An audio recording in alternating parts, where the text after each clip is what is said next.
Hello everyone, welcome to my channel বাংলার রান্নাঘর with রূপালি। আশা করছি আপনারা যে যেখানেই আছেন সুস্থ আছেন, ভালো আছেন। আজকে একটি মোমো রেসিপি নিয়ে চলে এসেছি।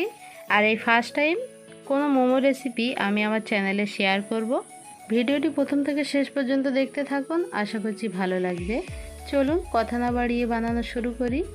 এখানে আমি 250 গ্রাম চিকেন কিমা নিয়েছি। বোনলেস চিকেন আমি চপারে দিয়ে খুব সুন্দরভাবে কিমা তৈরি করে নিয়েছি। এতে দিয়ে দেব হাফ চা চামচ আদা রসুন বাটা, 1 চা চামচ সয়া সস, দিয়ে দেব 2 চা চামচ কর্নফ্লাওয়ার, 1 চা চামচ লেবুর রস আমি দিয়েছি, ক্যামেরাটা বন্ধ ছিল। হাফ চা চামচ দিয়ে দেব কালো গোলমরিচের গুঁড়ো। এবারে এই কয়েকটা উপকরণ দিয়ে খুব ভালোভাবে মিশিয়ে নেব। যখন খুব ভালোভাবে মেশানো হয়ে গেছে, এটা আমি এক সাইডে ঢাকনা দিয়ে রেখে দেব। আর অপর পাশে ময়দার ডোটা বানিয়ে নেব। ময়দার ডো বানানোর জন্য একটা মিক্সিং বোলের মধ্যে 1 কাপ ময়দা নিয়ে নিচ্ছি। তাতে দিয়ে দেব পরিমাণ মতো লবণ, 1 টেবিল চামচ ভেজিটেবল অয়েল বা রান্নার তেল।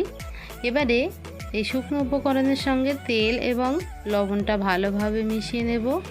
তারপর কুসুম গরমের থেকে একটু গরম পানি দিয়ে ময়দাটা ভালোভাবে ডো তৈরি করে নেব। এতে করে ময়দার যে ডোটা খুবই সফট হবে। অবশ্যই পানিটা একটু বেশি গরম করে দেবেন, তাহলে এই ময়দার ডোটা খুব সুন্দর সফট হবে। এবারে এই লেচিটাকে আমি দুভাগে ভাগ করে একটা লেচি নিয়ে একটা বড় করে রুটি বেলে নেব। উপর থেকে একটু সামান্য ময়দা ছিটিয়ে পাতলা করে আর বড় করে রুটি বেলে নেব। রুটিটা বেলা হয়ে গেছে পাতলা করে। এবারে একটা বাটির সাহায্যে গোল গোল করে একই সাইজ করে কেটে নেব।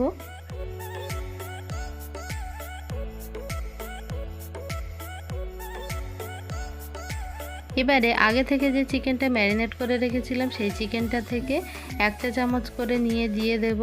তারপর চারি সাইড দিয়ে পানি লাগিয়ে এইভাবে মুড়িয়ে নেব। আমি অতটা ভালো মুড়তে পারি না, যেমনটা পারি তেমনটাই দেখাচ্ছি।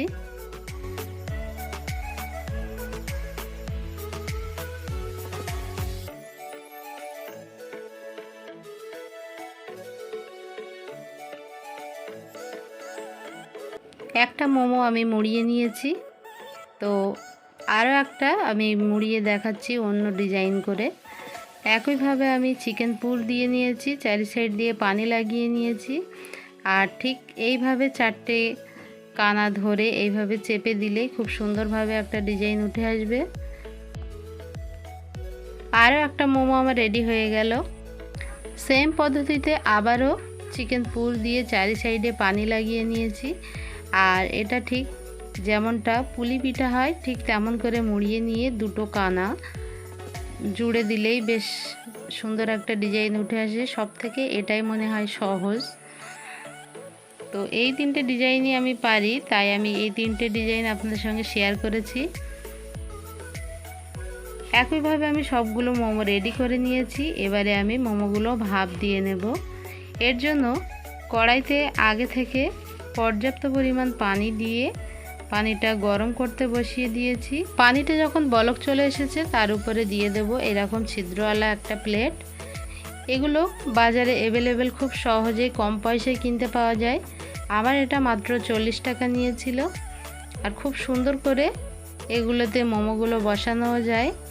একে একে মোমোগুলো আমি প্লেটের উপরে দিয়ে দিচ্ছি। যে কটা ধরে দিয়ে দিলাম, আর বাকিগুলো আবার পরের ব্যাচে একই পদ্ধতিতে আমি ভাপ দিয়ে নেব। আর ঢাকনা দিয়ে নিয়েছি। ঢাকনায় যে একটা ছিদ্র আছে ওটাও বন্ধ করে দিয়েছি। আর চুলাটা পুরো কমিয়ে রেখেছি। 10 থেকে 12 মিনিট মতো সময় লাগবে এই মোমোগুলো ভাপ দিতে বা সিদ্ধ হতে। তো 10 থেকে 12 মিনিট হয়ে গেছে। এবারে আমি ঢাকনাটা তুলে একে একে মোমোগুলো উঠিয়ে নেব। আর একই পদ্ধতিতে বাকি যে মোমোগুলো আছে সেগুলোও সিদ্ধ করে নেব। আজকের এই মোমোটা Maggi hot and sweet tomato chilli sauce দিয়ে পরিবেশন করেছি। খেতে দারুণ হয়েছিল। সহজ পদ্ধতিতে দারুণ একটি মোমো রেসিপি শেয়ার করেছি। যদি ভালো লাগে একটা লাইক দেবেন। এরকম আরও সহজ সহজ রেসিপি পেতে চ্যানেলটা সাবস্ক্রাইব করে নিয়মিত পাশে থাকবেন।